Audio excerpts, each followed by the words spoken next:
The lights are still on. Neon signs keep glowing through the night, but the chairs inside are empty.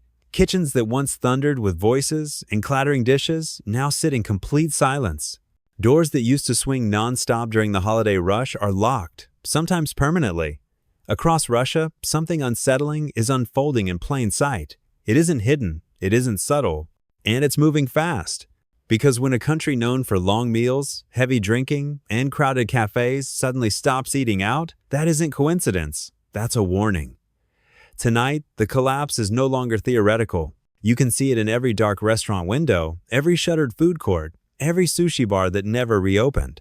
And what's happening inside Russia's food industry isn't just a business story. It's a harsh economic signal that the foundations of everyday life are starting to crack. Food has always been more than fuel. It's culture, it's routine, it's comfort when things feel uncertain. During holidays, food becomes ritual.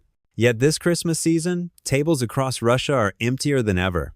Not because traditions suddenly changed, but because people simply can't afford them anymore.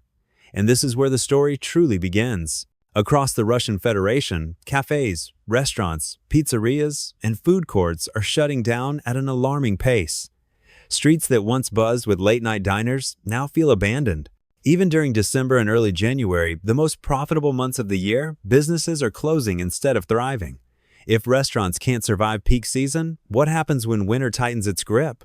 Official numbers already paint a dark picture. In Moscow alone, Russia's richest city, the most protected, the most subsidized, more than 5% of food service businesses closed in just a few months.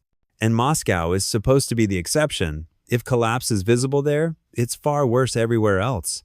And this is the sanitized version. Russian statistics have long been designed to soften reality, not expose it. Analysts both inside and outside the country admit that official figures often understate the damage by multiples, not margins.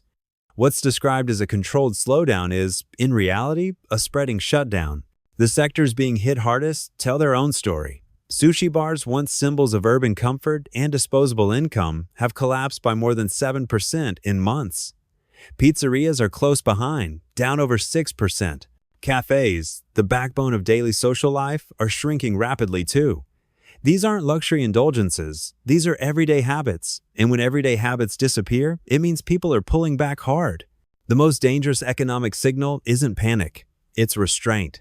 And restraint now defines Russian consumer behavior. Economists call it cautious spending. Ordinary people call it fear.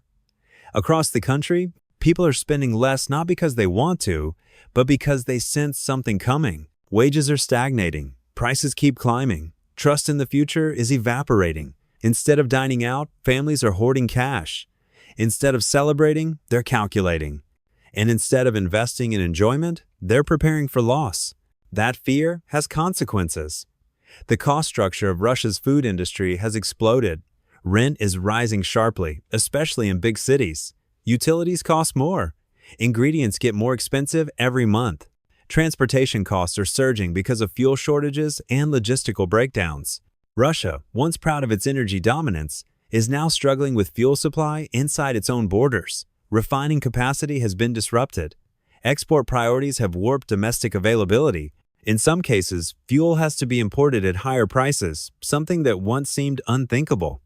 Every increase hits restaurants directly. Food costs rise, delivery becomes more expensive, margins shrink, and when margins vanish, businesses die.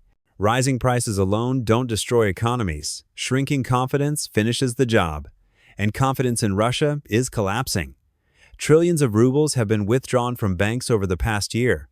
This isn't normal consumer behavior. This isn't budgeting, this is flight.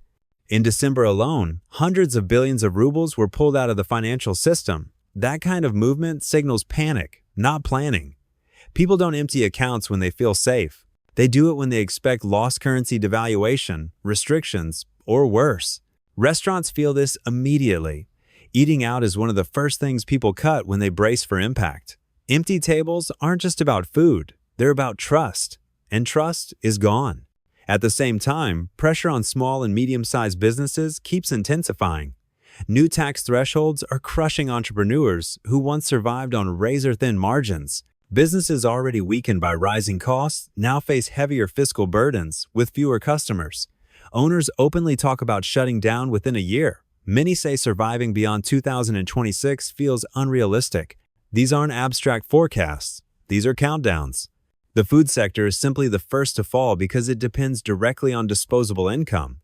When disposable income disappears, restaurants disappear with it. And when people stop celebrating, the illusion of stability collapses. Russia's leadership continues to project confidence. Speeches stay defiant. Statistics are framed optimistically. Blame is pushed outward. But daily life tells a different story. The government has begun selling physical gold reserves, something rarely done in modern Russian history. Even more alarming, much of that gold is being sold to China. This isn't strategy, it's liquidation. When a state sells hard assets to cover immediate needs, it signals budget stress at the highest level. And citizens are paying attention. More Russians now openly describe themselves as poor. That's a major shift in a society long trained to downplay hardship. Complaints about affordability are everywhere. Videos and testimonies flood social media despite censorship and risk. People notice that salaries no longer cover basics. They notice groceries cost more every week. They notice that eating out once routine is now a luxury. Yet many still struggle to connect these hardships to the war and international isolation. The consequences arrive faster than understanding. War doesn't just destroy cities, it quietly empties kitchens. The food industry reflects this reality with brutal clarity. Restaurants that survived the pandemic are now closing under economic pressure. Food courts and shopping centers sit half empty. Entire malls feel hollow. Even alcohol-heavy venues, once resilient, are struggling as people cut back. This matters because food and drink are deeply woven into Russian culture. Social gatherings, celebrations, even daily routines revolve around shared meals. When those spaces disappear, social life fractures. Moscow's transformation is especially revealing. The capital has become a command center rather than a cultural hub. Airspace restrictions disrupt travel, flights are canceled, tourism is minimal, consumer traffic thins. And yet even here, where money once pooled, restaurants are closing in waves just before New Year's, the most profitable period of all. That isn't seasonal fluctuation, it's structural decline. If the richest city is bleeding, the provinces are hemorrhaging. Outside Moscow, conditions are harsher. Regional budgets are strained. Infrastructure is aging. Support is limited. Protests are no longer rare. Taxi drivers, delivery workers, and small business owners are pushing back. These scenes would have been unthinkable at the start of the full-scale invasion. Now they're becoming routine. Economic pressure is breaking the silence. The collapse of the food industry isn't isolated. It mirrors failures across retail, textiles, footwear, and services. Shopping centers are losing tenants. Streets are losing businesses. Jobs are disappearing. Every closed restaurant means fewer cooks, servers, suppliers, cleaners. Each closure ripples outward, less income, less spending, less stability. This is how downturns compound. Economies rarely collapse in one dramatic explosion. They starve slowly, and Russia is now experiencing that starvation. Sanctions have tightened supply chains. Import substitution hasn't filled the gaps. Domestic production struggles with rising costs and limited access to technology. Inflation erodes purchasing power. The ruble weakens. Savings lose value. Even the central bank and finance ministry now openly admit difficulties, something once unthinkable. And when officials admit trouble, reality is already worse.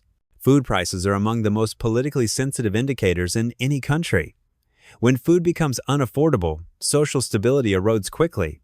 Restaurant closures are the early stage. Grocery pressure comes next. Discontent follows. The warning signs are everywhere. Empty tables today become empty promises tomorrow.